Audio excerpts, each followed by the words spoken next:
Welcome back to Campaign Terrain. Today we're going to be using various different pieces of equipment to carve some runes into foam to make it look like stone. For next week's build, which is this altar, which has runes carved in each of the upright stones. So, stick around. We'll see after the second bump, because see you in a minute.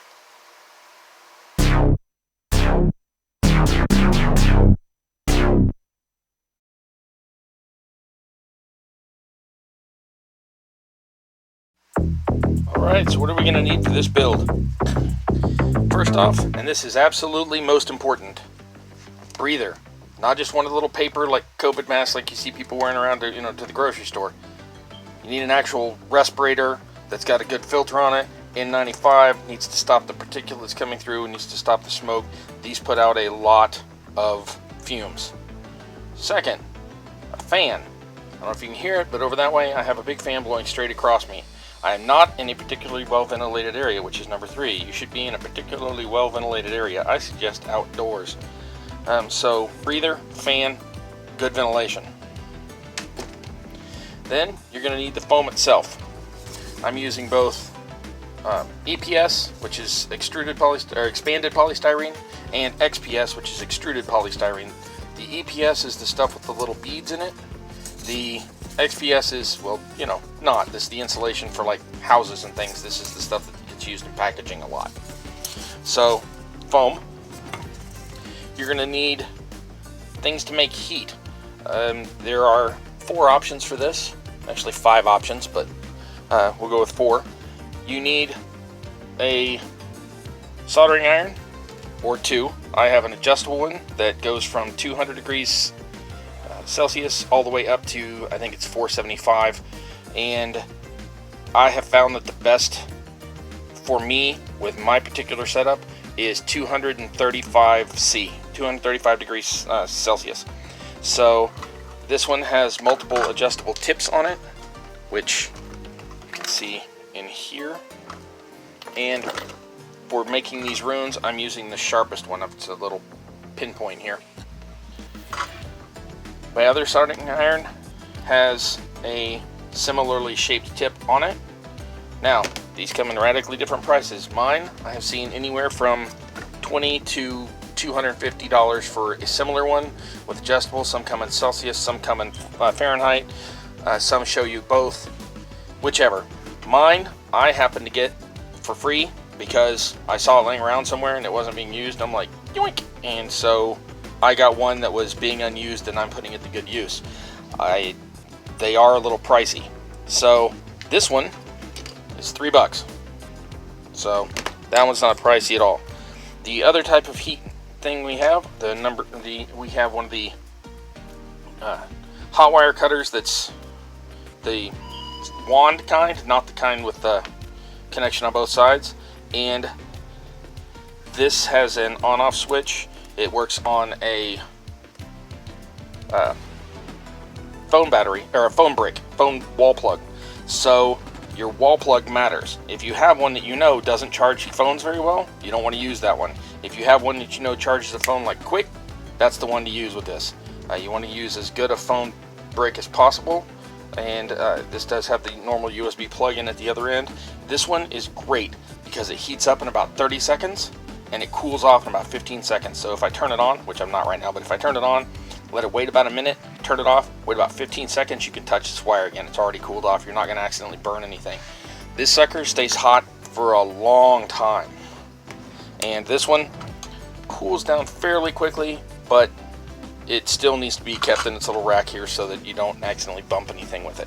Okay, 4th thing for heat, you can use something like a straight pin and I've seen people in other videos where they just hold this and heat the end with a lighter. Yeah, I don't trust that. I would be worried I would burn myself.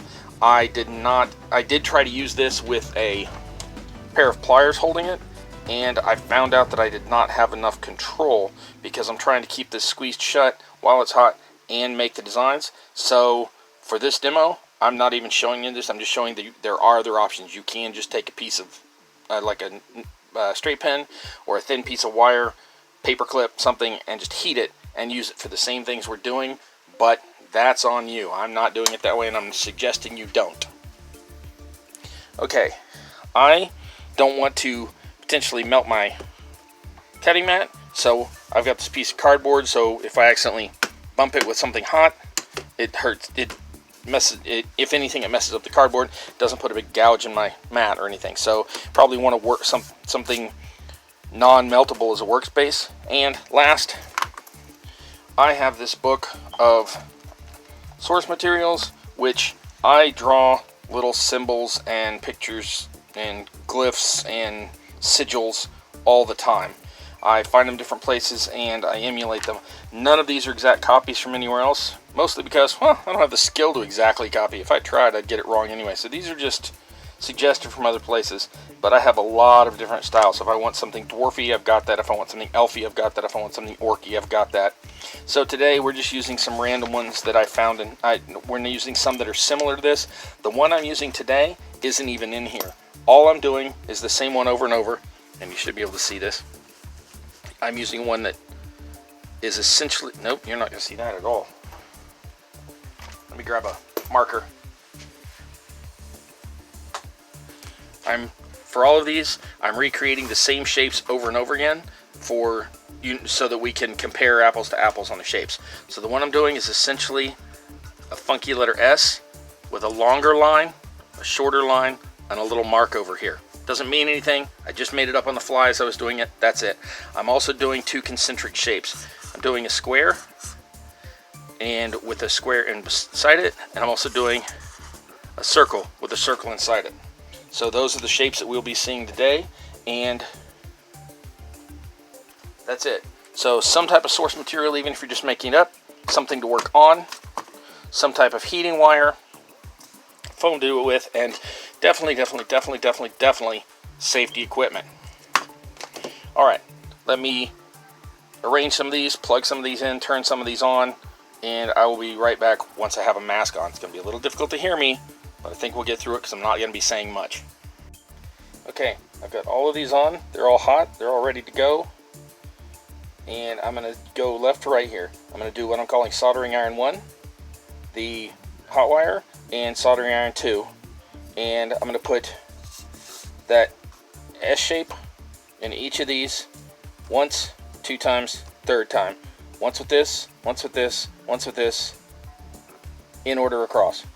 I'm not going to be talking because I'll have the mask on, so I'm going to turn the music up a little for you, and I'm going to go through these one at a time. I'm going to put an S here with this one, then I'm going to put an S here with this one, and then with this one, and then I'll be right back.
Okay, that's all 3 done. As I said, this one does not cool off very quickly. I've turned it off, but it's probably still warm. This one cools off like nothing. This one's already cooled off. This one is still on and really hot. I wish it had an off switch, but it doesn't. So I'm going to go unplug that, and then I'll be right back to talk about these.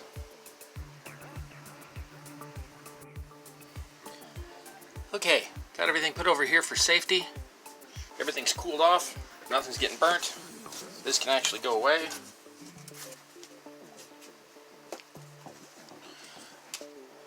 Okay, as you can see on here, each one made a different cut.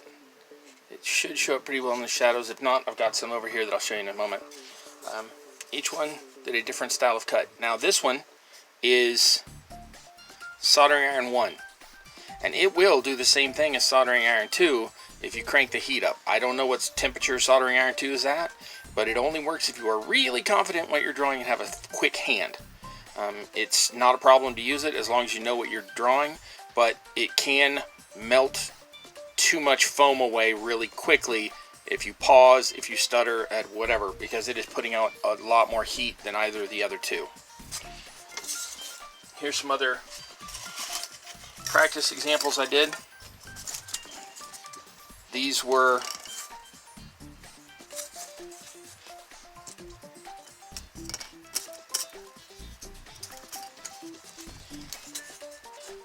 each done with soldering iron 1 at different temperature levels. I don't remember exactly what all heats I had them at, but as you can see, there's differences from one to the next depending on what heat or temperature I had it set at. Also, I took it at one point and just pressed it in to see how long it would take to essentially drill a hole through there on the heat, and it, depending on the temperature you've got it at, like I said, on soldering iron 2 would take almost no time at all to drill a hole like this. So if you wanted to use it for something like that, it's good for that too. So, and this is also done the same way. So these were essentially not touching the foam. They were placed there and then let the heat radiate out to see what effect it would have.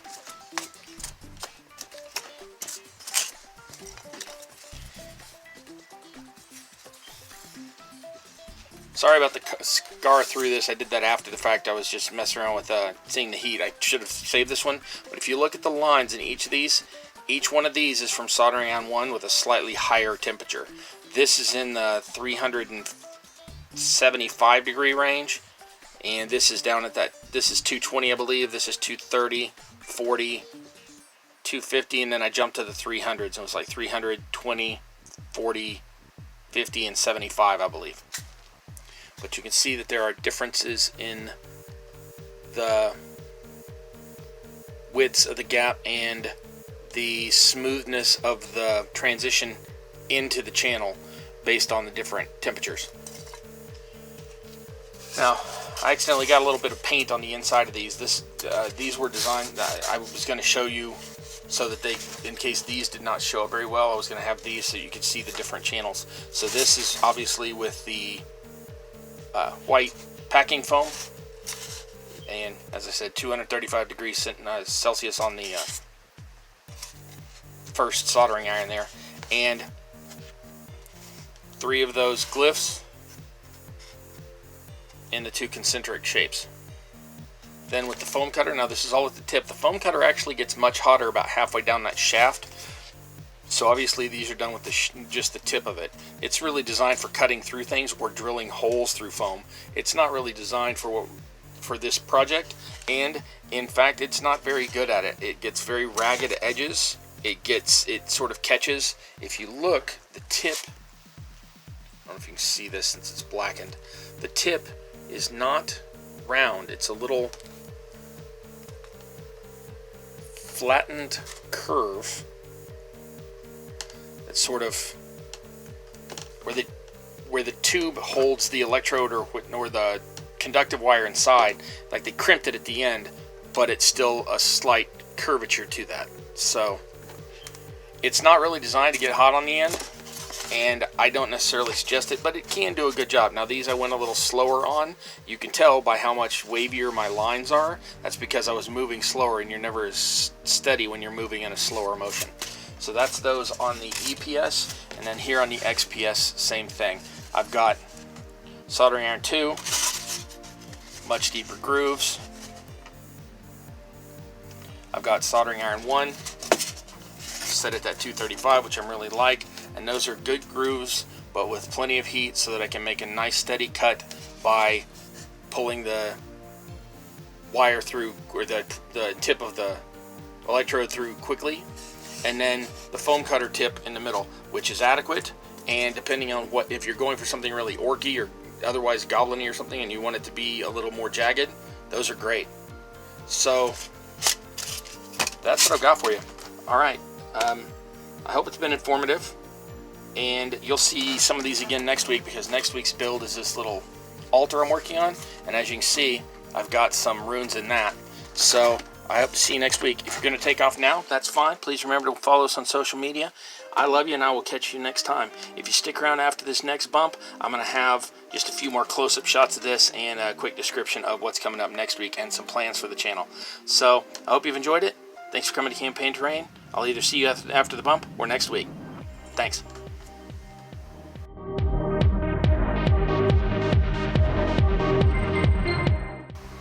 Okay, tried to keep this one short and sweet for you. This one's really simple as long as you have the equipment to do it. Takes just a few seconds, but it turns it from a stone to a ritual stone, which is what we're going to be looking at next week on that build. So it's even got a bonus little altar I'm going to include in there with the ritual circle. It's not the right word, it's a square. But there's also a secret, and I'll show you that next week. So we'll see you then. Stick around, going to be a few more close-ups of these, and then we'll see you next week. Thanks for coming to Campaign Terrain. I love you. As ever, I've been your host, That Guy Cross. And until next time, I wish you luck in your campaign.